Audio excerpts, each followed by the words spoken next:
खुदा बाप और बेटे और उल कुदस के नाम में आमीन। मसीह में आप सब की सलामती हो। मेरे अजीज़ों, आप सबको आज इतवार का दिन बहुत बहुत मुबारक हो।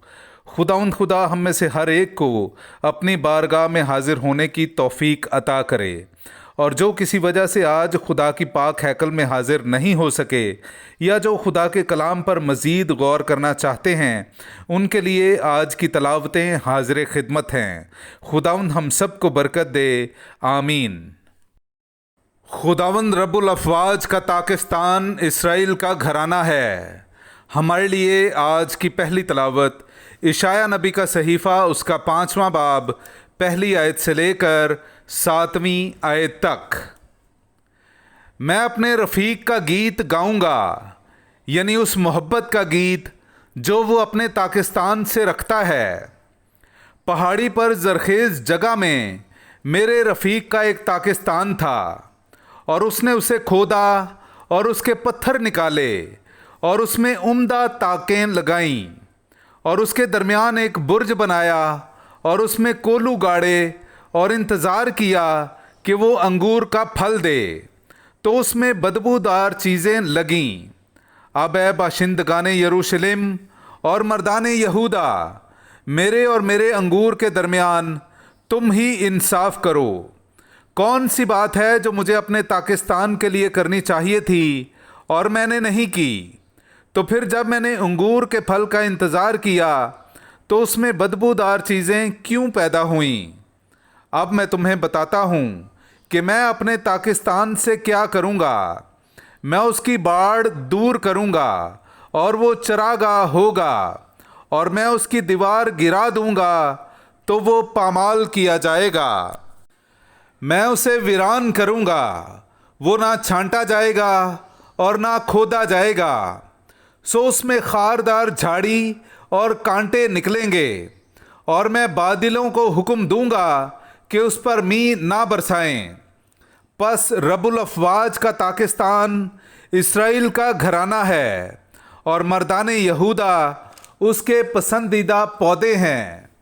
और वो अदल का मुंतज़िर रहा, पर देख खून रेजी है, और वो सदाकत के इंतज़ार में था, पर देख जुल्म है। पाक कलाम का पढ़ा और सुना जाना हम सब के लिए बाइस बरकत हो। खुदा का शुक्र हो। खुदावंद का पाकिस्तान इसराइल का घराना है। मेरे अजीज़ों, आइए हम खुदावंद अपने खुदा की हम्दो तारीफ़ करें। मैं आपके सामने पढ़ूंगा ज़बूर नंबर 80, उसकी 9वीं, 12वीं से 16वीं और फिर 19वीं से 20वीं आयत तक। तू मिस्र से एक ताक लाया, तूने गैर कौमों को उखाड़ कर उसे लगाया। उसने अपनी डालियों को समुंदर तक और अपनी टहनियों को दरिया तक फैला दिया। तूने क्यों उसकी बाड़ों को तोड़ डाला, ताकि सब राह रो उसके अंगूर तोड़ें। जंगल के खंजीर उसे बर्बाद करें और वहशी चरिंदे उसे खा जाएं। ए लश्करों के खुदा, लौट आ, आसमान पर से निगाह करके देख और इस ताक की खबर ले। और जिसे तेरे दाहिने हाथ ने लगाया है और जिस टहनी को तूने अपने लिए मजबूत किया, तू उसकी हिफाजत कर। फिर हम तुझसे बरगश्ता ना होंगे। तू हमें जिंदा बचाए रख और हम तेरा नाम लिया करेंगे। ए खुदाम लश्करों के खुदा, हमें बहाल कर और अपने चेहरे का नूर चमका, ताकि हम बच जाएं। पाक कलाम का पढ़ा और सुना जाना हम सब के लिए बाइस बरकत हो। खुदा का शुक्र हो। सलामती का खुदा तुम्हारे साथ रहेगा। हमारे लिए आज की दूसरी तलावत मुक़द्दस पौलुस रसूल का ख़त फिलिपियों की कलीसिया के नाम, उसका 4था बाब, 6ठी आयत से लेकर 9वीं आयत तक। किसी बात की फ़िक्र ना करो, बल्कि हर एक बात में दुआ और मिन्नत से शुक्रगुजारी के साथ तुम्हारी दरख्वास्तें खुदा के हुजूर की जाया करें। और खुदा की सलामती जो सारी समझ से बाहर है, तुम्हारे दिलों और तुम्हारी अक्लों की मसीह यसु में निगहबानी करे। غرض ہے بھائیوں، جو کچھ سچ، جو کچھ شرافت کا، جو کچھ صداقت کا، جو کچھ پاک، جو کچھ پسندیدہ اور جو کچھ دلکش ہے، الغرض جو کچھ نیک اور قابل تعریف ہے، اس پر غور کرو، اور جو کچھ تم نے مجھ سے سیکھا اور پایا اور سنا اور مجھ میں دیکھا ہے، اس پر عمل کرو، تو سلامتی کا خدا تمہارے ساتھ رہے گا۔ پاک کلام کا پڑھا اور سنا جانا ہم سب کے لیے باعث برکت ہو۔ خدا کا شکر ہو۔ نعرہ حمد۔ اے خداوند، تیرا کلام سچائی ہے، سچائی کے وسیلے سے ہمیں مقدس کر۔ ہاللویا۔ میرے عزیزو، آئیے ہم آج کا انجیلی اقتباس سنتے ہیں۔ انجیل مقدس بامطابق مقدس متی، اس کا 21واں باب 33ویں آیت سے لے کر 43ویں آیت تک۔ ایک اور تمثیل سنو۔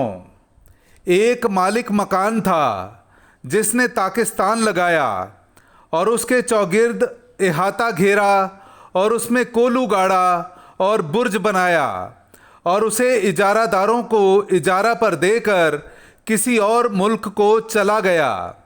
اور جب پھل کا موسم قریب آیا تو اس نے اپنے نوکروں کو اجارہ داروں کے پاس بھیجا کہ اس کا پھل لیں، مگر اجارہ داروں نے اس کے نوکروں کو پکڑ کر کسی کو پیٹا اور کسی کو مار ڈالا اور کسی کو سنگسار کیا۔ پھر اس نے اور نوکروں کو بھیجا جو پہلوں سے زیادہ تھے، انہوں نے ان کے ساتھ بھی اسی طرح کیا۔ آخر اس نے اپنے بیٹے کو ان کے پاس یہ سوچ کر بھیجا کہ وہ میرے بیٹے کی تو عزت کریں گے، لیکن اجارہ داروں نے بیٹے کو دیکھ کر آپس میں کہا کہ وارث یہی ہے، آؤ اسے قتل کر دیں اور اس کی میراث لے لیں، اور اسے پکڑ کر طاقستان سے باہر نکالا اور قتل کر دیا۔ پس جب طاقستان کا مالک آئے گا تو ان اجارہ داروں کے ساتھ کیا کرے گا؟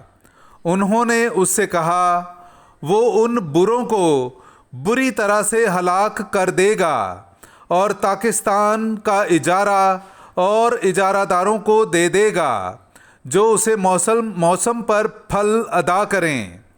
یسوع نے ان سے کہا، کیا تم نے نوشتوں میں کبھی نہیں پڑھا کہ جو پتھر معماروں نے رد کیا وہی کونے کا سرا ہو گیا؟ یہ خداوند کی طرف سے ہوا ہے اور ہماری نگاہوں میں تعجب انگیز ہے۔ اس لیے میں تم سے کہتا ہوں کہ خدا کی بادشاہی تم سے لے لی جائے گی اور ایک قوم کو دے دی جائے گی جو اس کے پھل ادا کرے۔ پاک کلام کا پڑھا اور سنا جانا ہم سب کے لیے باعث برکت ہو۔ خدا کا شکر ہو۔